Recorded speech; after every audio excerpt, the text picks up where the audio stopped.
നമസ്കാരം. പുതിയൊരു വീഡിയോയിലേക്ക് സ്വാഗതം.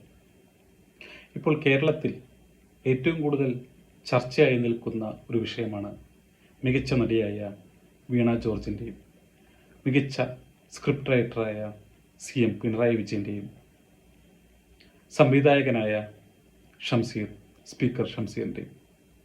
സത്യത്തിൽ ഇത് ഒരു ഫ്ലോപ്പാണെന്നും ആ ഒരു സ്ക്രിപ്റ്റ് ഫ്ലോപ്പാണെന്നും ഒരു സാധാരണക്കാരനായ എനിക്ക് വരെ മനസ്സിലായി.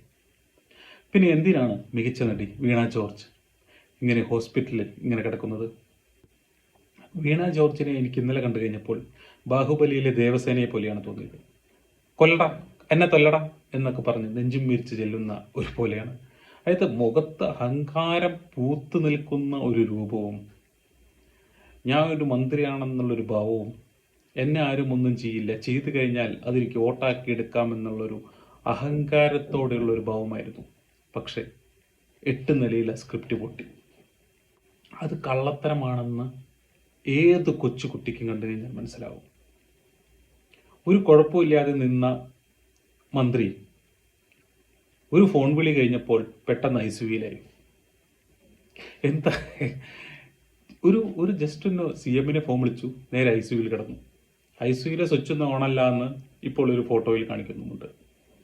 പിന്നെ മന്ത്രീനെ എടുത്തു മാറ്റാൻ ഒരു പുതപ്പൊക്കെ പിടിച്ച് വലിക്കുകയാണ്. അതായത് അത്രയും വയ്യ. എന്താണ് ഉണ്ടായത്? കഴുത്തിലൊന്ന് ഉളുക്കി. അസുഖം അതാണ്. പക്ഷെ ICUവിലാണ്. നിൽക്കാനും വയ്യ, ഇരിക്കാനും വയ്യ, കിടക്കാനും വയ്യ. ഇതൊരു അഭിനയം. എന്തായാലും പുള്ളിക്കാരത്തി ചെയ്ത ഒരു കാര്യത്തിന് നല്ലത്. കാരണം എന്തായാലും 2 മാസം കഴിഞ്ഞാൽ പുള്ളിക്കാരത്തി ഫ്രീ ആകും. അപ്പോൾ സിനിമയിൽ ഇനിയിപ്പോൾ അവസരം തേടി പോകണമല്ലോ. അപ്പോൾ ഓഡിഷൻ കഴിഞ്ഞു. ഇനി നേരെ വില്ലത്തി വേഷം സീരിയലിൽ ചെയ്യുകയോ അല്ലെങ്കിൽ സത്യനന്ദിക്കാട് സിനിമയിൽ വില്ലത്തിയായിട്ടുള്ള ദുഷ്ടത്തി കഥാപാത്രങ്ങൾ ചെയ്യാൻ കറക്റ്റ് മാച്ചാണ്. സ്ക്രിപ്റ്റ് എഴുതാൻ നമ്മുടെ സ്പീക്കറുമുണ്ട്. പിന്നെ പിണറായി സഖാവ് എന്തായാലും വയസ്സായി. ഇന്നത്തെ ലാലേട്ടൻ്റെ ഇൻ്റർവ്യൂവിൽ പറഞ്ഞ പോലെ ഇനി ഫുട്ബോൾ കളിയൊക്കെ കണ്ട് അവിടെ ഇരിക്കട്ടെ. എന്തായാലും വളരെ മോശമായി ശ്രീ വീണ ജോർജ്.